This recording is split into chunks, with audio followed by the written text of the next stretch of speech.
Hi friends, today I'm talking about mental health awareness in the workplace and what signs to look out for.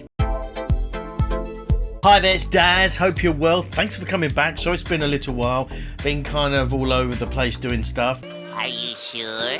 But I make kind of nearly daily videos on mental health and personal development and sort of everything in the middle of that, hopefully to help you to change your mind, change your life. And if you want to follow my journey and find out when I'm getting a new video out, don't forget to hit the subscribe button and the bell notification, and then you'll know.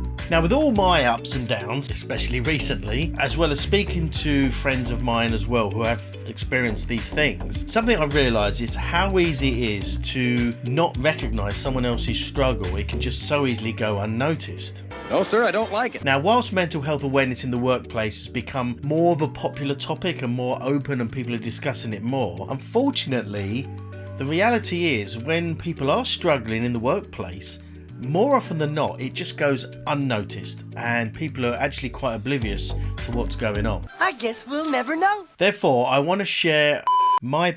Therefore, I want to share a...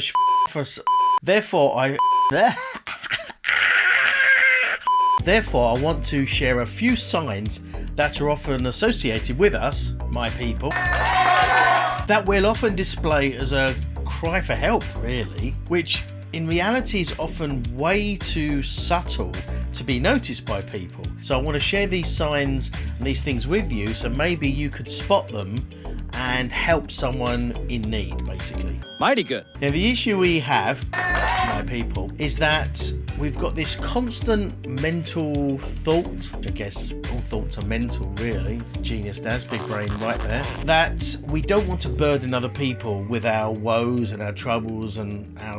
because we think, well, other people have got their own troubles going on and their own to deal with. And that is all true, obviously. But what we don't realise is that people are more than understanding and helpful and caring and loving if we were to just open up about it.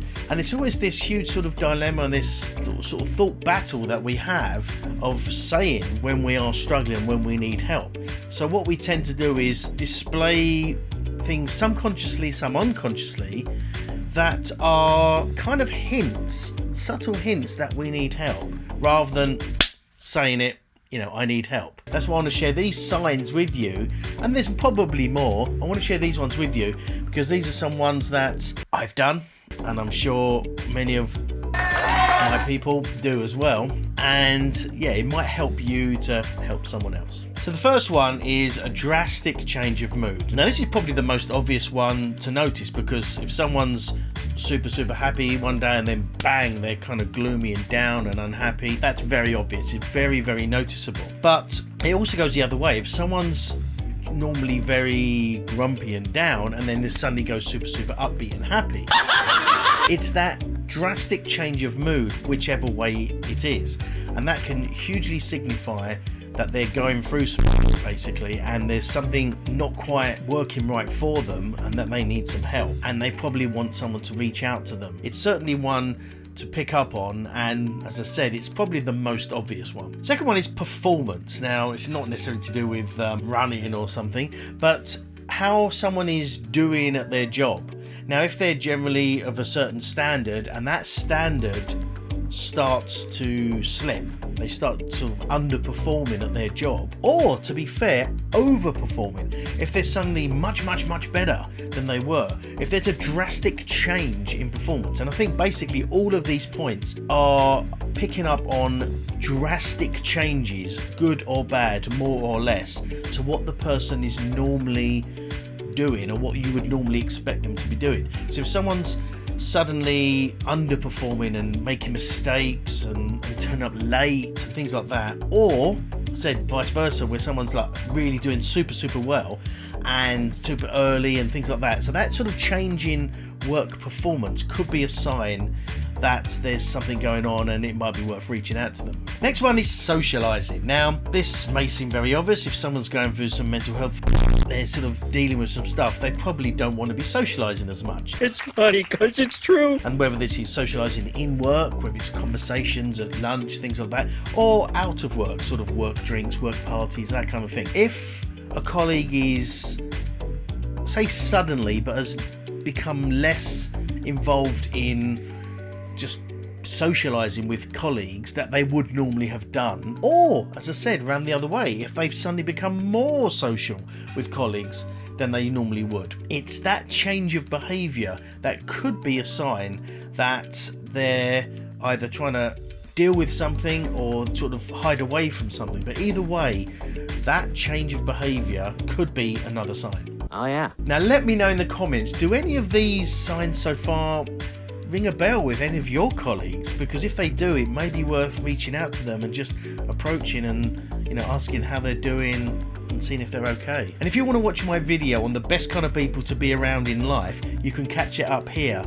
And if you are enjoying this, and as I said before, want to follow my journey, I'd love you to smash that like button, comment below, as I said, if any of these ring a bell, and don't forget to hit subscribe, because that would be so awesome and mean the world to me, and that you're coming along on this journey, you lovely people. Yay! The next one is clothing and appearance.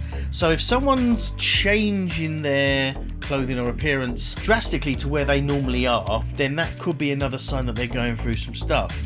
So if someone is sort of, for want of a better phrase, letting themselves go, maybe just not wearing as well presented clothes as they have done before, or vice versa. Suddenly they're all super spruced up and making much more of an effort. So it could be either way. It's the extremities of behaviour is really the most important point here. That could be a sign as well that they're dealing with some stuff. That's the way it is. Next one is an interesting one because I can relate to this heavily. It's being more helpful. So if someone is suddenly being much more helpful or showing much more of an interest in you and helping you, just sort of wanting to help and help other people and really being much more helpful than normal, that is a classic sign that someone is dealing with some problems, because it's the best help you can actually have. I said I can speak about this from absolute constant experience. Wait, what? It's a huge distraction technique away from your own to help other people. You can throw your energy into helping other people and helping their life and all that sort of stuff, because it just stops you thinking about all your own crap. I do this all the time. What? But the result in helping other people is I don't have to think about my crap. And so when someone starts to help more than perhaps they would have done normally, that could be a sign that they're dealing with some stuff and they want to sort of distance themselves or distract themselves away from all that crap. If that's the case, it's worth reaching out to them and seeing how they're actually doing. Next one is involvement. So similar to the socializing thing, if a colleague is becoming much less involved in things that they used to be involved in, whether that's particular projects or certain things in work, or also socializing, as I said before, if there's a noticeable tail off of involvement and also an increase of involvement as well, and so if someone's doing less things, being less involved in things, again, it's a sign,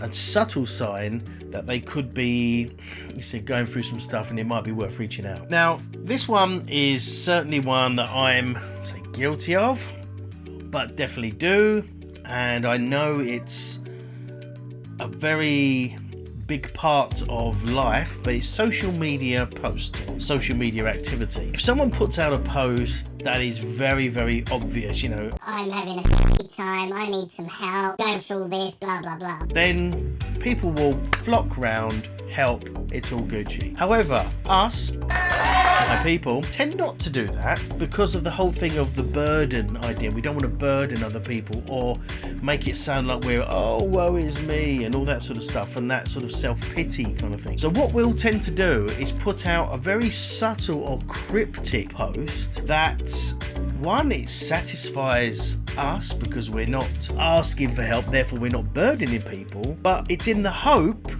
that someone will pick up on it and go, are you okay? Do you need some help? 99% of the time though, it's so fucking subtle, no one picks up on it at all. It's fucking ridiculous. Happens all the time and it makes no sense. But the point here is, if you see a colleague posting things that are perhaps unusual or different to what they would normally post, it could be a sign that they're sort of putting it out there saying, help. and it might be worth reaching out to them. I've been through a lot. And lastly, and this is probably the most subtle, is words and phrases. Now, the words and phrases that people use normally is something you get used to and you don't even notice it. So when someone starts using particular words and phrases that are out of character or different to what they would normally use, it again could signify that there's something going on, particularly if they're using words that are more darker than normal. Obviously, if they're using the words like sort of death, suicide, depression, and obvious words around that, then that's a clear sign. But if it's sort of just darker words and more morose words and phrases than they would normally use, it could well be a subtle sign of there's something going on. And so, yeah, again, worth reaching out to them to see, how they're doing. Whilst all of these signs could just come out of the blue, and like I said, sudden changes in behaviour or social media posts and things like that, often these things gradually build up over time, and so they're harder to spot. Suddenly if someone's super happy every day and comes into work the next day and they're super down, it's very obvious something's going on. But if over a period of time they just become less involved in things, more morose, sadder, less social, and that sort of thing, it's harder to spot. But that's why it's even more important to just sort of be aware of your colleagues, be aware of your friends in work and how they are, and look at the whole thing contextually. If someone comes into work with a brand new shirt on and like, whoa, look at me, that's not a sign they're struggling with some mental health issue. That might be because they've just got a new shirt. You're a stupid dumbass. Look at it contextually. Is that in relation to something else they're doing and some other odd behaviour? So look at everything. These signs, they could be just one of them, but more likely there'll be more than one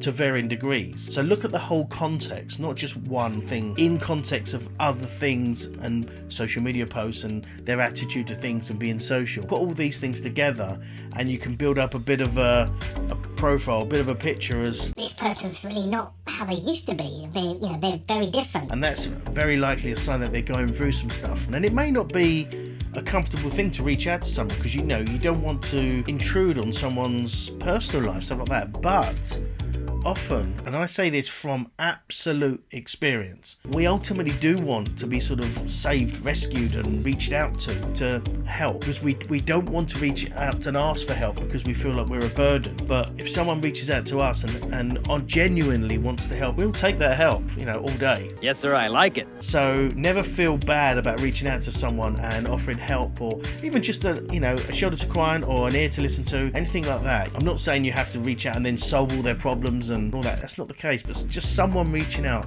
to show that someone cares and someone is there to listen is often all that's needed, just to help. And without being overly dramatic, it could save someone's life. So that's it for today. Nice dramatic ending there. But I hope you got some value from this. I really do, because it's an important topic. I think often people don't realise the signs and they think it's when someone's really but often the things are really, really subtle. And yeah, hopefully this helps and you can sort of look out for people in work, and hopefully particularly coming up with the holiday season now, that can be more stressful for some people. And yeah, just keep an eye on people and keep an eye on your colleagues and share the love and have a big hug and some dad's hands. So if you did get some value from this, I'd appreciate a like and hit that subscribe button. That would be amazing, so you can follow my journey. And for now, I will say bye-bye. Thanks again for watching, guys. I really, really do appreciate it. If you haven't subscribed already, make sure you do so down here, and check out my other video down here. Remember, live your best life. See you next time. Bye-bye.